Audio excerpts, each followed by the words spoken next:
Koori, A Will to Win by James Miller. The heroic resistance, survival and triumph of Black Australia. Aboriginal and Torres Strait Islander people are warned that there are people who may be deceased in this story.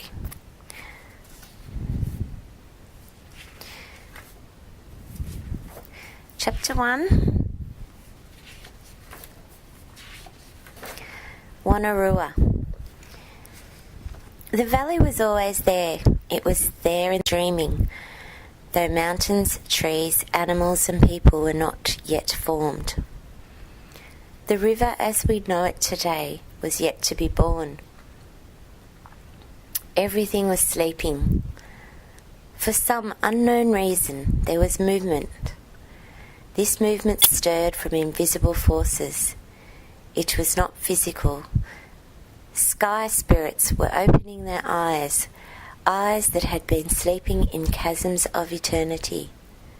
Some spirits recognized their belonging, others did not.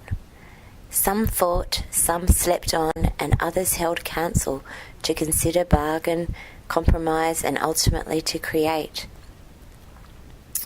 Only after much time would the finished product be ready. The spirits interacted, shaping what was nothing into something. They gave life to the whole valley. Nebulous forms began to take shape. Some forms flew, others crawled, hopped and walked, while gigantic forms were satisfied to stay in one place.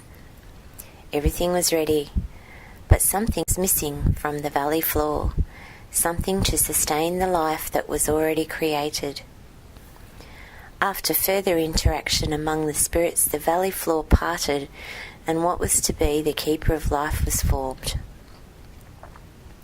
The river now flowed. The land was ready. Both man and animal descended from the spirits and moved over the earth. They were related to each other through interactions that had taken place in the dreaming. There was much to be learned. Laws that were made in the dreaming were passed on to man by the spirits. Man was thus made aware of these laws and passed them on to succeeding generations. Like a chain, the laws began moving across the generations. Answers to the great questions of life were there to be learned. The land held the key to life's secrets.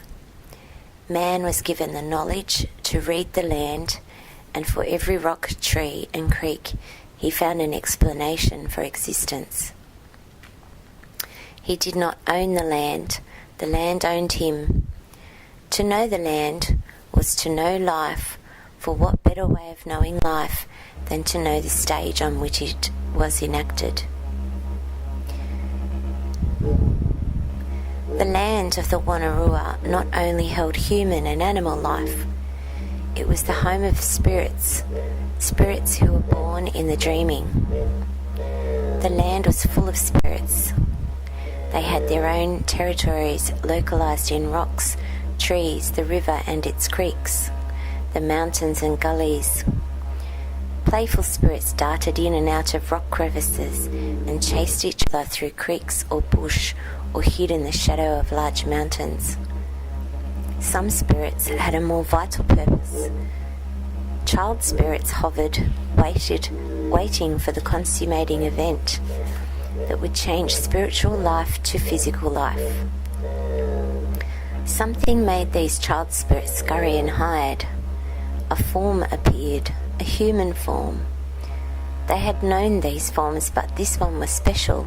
It was woman, the partner of man. She was receptive.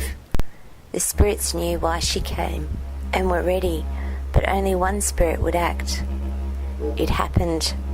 The woman was not aware of it. A child spirit had entered her womb, and this meant change. Change from spiritual form to physical form. The child spirit had life.